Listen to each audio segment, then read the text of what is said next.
Assalamualaikum warahmatullahi wabarakatuh. Perkenalkan kami dari Waalaikumsalam warahmatullahi wabarakatuh. menjelaskan dan mempresentasikan mengenai ruang lingkup pendidikan jasmani anak berkebutuhan khusus. Di sini kelompok kami mengambil tema yaitu tuna laras. Next. Sebelumnya kami akan memperkenalkan kelompok. Yang pertama ada saya sendiri, Tegar Widodo, NIM 101, 2 Niputri Wayakumang Yusiku 102, yang ketiga Ilham Jaya Kusuma 103, yang keempat Irene Zahra Widyasari 104, yang kelima Iqbal Wahyu Azhari 105, yang keenam Agassi Trikusuma 106, yang ketujuh Ferdian Rizal Fahmi 109, yang delapan Nur Ahmad 110, dan yang terakhir Nanang Setiawan 111. Selanjutnya akan dijelaskan oleh Mbak Iren. Kami akan menjelaskan mengenai anak berkebutuhan khusus tuna laras. Next.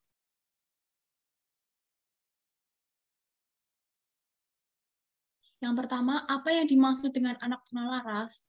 Istilah tuna laras berasal dari kata tuna yang berarti kurang dan laras yang berarti sesuai. Bisa diartikan anak tuna laras adalah anak yang mengalami hambatan dan gangguan dalam menyesuaikan diri dengan lingkungan sosial dan masyarakat, serta bertingkah laku di lingkungan keluarga, sekolah, dan masyarakat.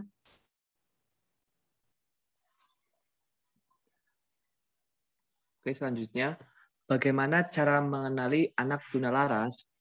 Yang pertama, melakukan psikotes. Yang kedua, melakukan sosimetri. Yang ketiga, konsultasi ke biro konsultasi psikolog. Yang keempat, konsultasi ke psikiatri anak. Dan yang terakhir, membandingkan dengan tingkah laku anak pada umumnya. Oke, next.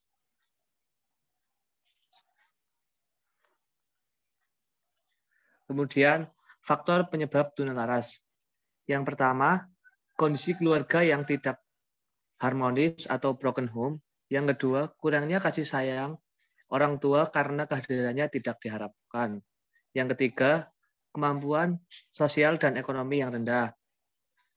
Kemudian yang keempat, adanya konflik budaya, yaitu adanya perbedaan pandangan hidup antara keadaan sekolah dan kebiasaan keluarga.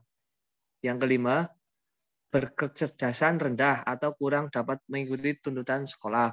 Yang keenam, adanya pengaruh negatif dari geng-geng atau kelompok. Yang ketujuh, adanya gangguan atau kerusakan pada otak atau brain damage. Dan yang terakhir, memiliki gangguan kejiwaan bawaan. Oke, selanjutnya akan dilanjutkan oleh teman saya.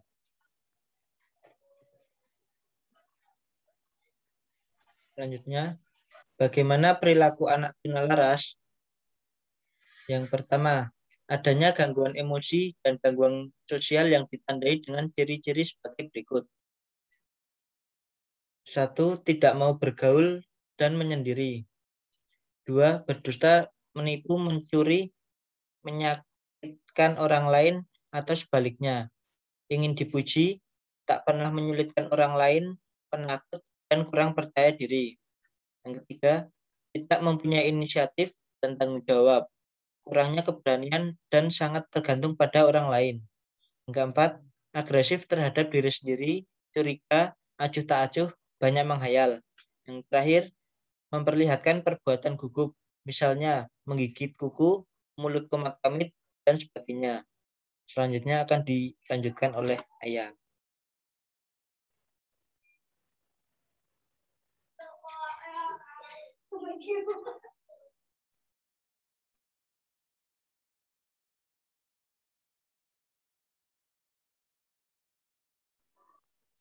Ya, selanjutnya yaitu rasa rendah diri yang berlebihan ditandai dengan ciri sebagai berikut. Terlalu mempersoalkan diri sendiri, sering meminta maaf, takut tampil di muka umum, dan takut berbicara. Kemudian mengeluh dengan nada nasib malang dan segera melakukan hal-hal baru atau yang dapat mengungkap kekurangan. Yang ketiga, selalu ingin sempurna, tidak puas dengan apa yang diperbuat, bersikap introvert atau lebih banyak mengarahkan perhatian pada diri sendiri atau bersikap sangat tertutup. Yang ketiga yaitu merendahkan harga diri ditandai dengan ciri-ciri sebagai berikut.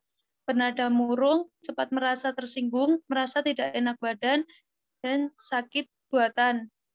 Kemudian berpura-pura lebih dari orang lain, misalnya menonjolkan diri, bicara lantang dan merendahkan orang lain, membuat kompensasi dan melakukan perbuatan jahat. Ya, selanjutnya akan dijelaskan oleh Mas Ahmad. Karakteristik tunalaras, yaitu bersikap membangkang, mudah terangsang emosinya atau emosional, mudah marah, sering melakukan tindakan agresif, merusak, dan mengganggu, sering bertindak melanggar norma sosial atau norma susila atau hukum. Next. Model layanan pendidikan anak tunalaras. Model biogenetik. Gangguan perilaku disebabkan oleh kecacatan genetik atau biokimiawi, sehingga penyembuhannya ditekankan pada pengobatan, diet, olahraga, atau mengubah lingkungan. Yang kedua, model behavioral atau tingkah laku. Emosi merupakan indikasi ketidakmampuan menyesuaikan diri yang terbentuk, bertahan, dan mungkin berkembang karena berinteraksi dengan lingkungan, baik di sekolah maupun di rumah. Oleh karena itu, penanganannya tidak hanya ditujukan kepada anak, tetapi pada lingkungan tempat anak belajar dan tinggal. Selanjutnya akan dijelaskan oleh Mas Iqbal.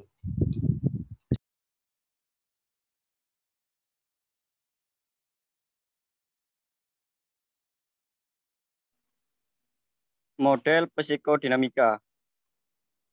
Gangguan emosi disebabkan oleh gangguan atau hambatan yang terjadi dalam proses perkembangan kepribadian.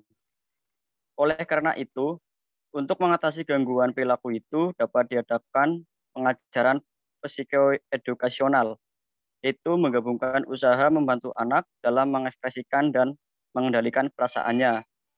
Yang keempat yaitu model ekologis. Model ini menganggap bahwa kehidupan ini terjadi karena adanya interaksi antar individu dengan lingkungannya. Gangguan perilaku terjadi karena adanya disfungsi antara anak dengan lingkungannya. Oleh karena itu, model ini menghendaki dalam memperbaiki problem perilaku agar mengupayakan interaksi yang baik antara anak tentang lingkungannya. Ya, selanjutnya akan diteruskan oleh teman saya. Lalu bentuk satuan dan lama pendidikan bagi anak tunalaras. Yang pertama SDLB, lama pendidikan sekurang-kurangnya 6 tahun. Lalu yang kedua SLT-LB, lama pendidiknya sekurang-kurangnya 3 tahun. Lalu SMLB, lama pendidikannya sekurang-kurangnya 3 tahun. Next. Lalu masuk ke program pembinaan sekolah anak tunalaras. Yang pertama ada sistem pengajaran. Sistem pengajaran yang bersifat penyuluhan, remedial teaching. Tujuan dari pengajaran ini adalah membantu murid dalam kesulitan belajar. Sistem pengajaran klasikal. Lalu yang kedua ada program bimbingan penyuluhan. Yang pertama program bimbingan penyuluhan suasana hidup beragama di asrama. Lalu program keterampilan, program belajar di sekolah reguler, program bimbingan kesenian, program bimbingan kembali ke orang tua, dan terakhir program bimbingan kembali ke masyarakat. Lalu selanjutnya akan dilanjutkan oleh Mas Agassi. Yang selanjutnya yaitu kurikulum dan program pengajaran bagi anak tunalaras. Kurikulum SDLB terdiri dari 1 program umum, 2 program khusus disesuaikan dengan jenis kelamin siswa, 3 program mutualan lokal disesuaikan dengan kebutuhan lingkungan. Yang kedua, kurikulum SLTLB terdiri dari 1 program umum, 2 program khusus, 3 program mutualan lokal, 4 program pilihan. Yang terakhir, kurikulum SMLB terdiri dari 1 program umum dan 2 program pilihan. Next.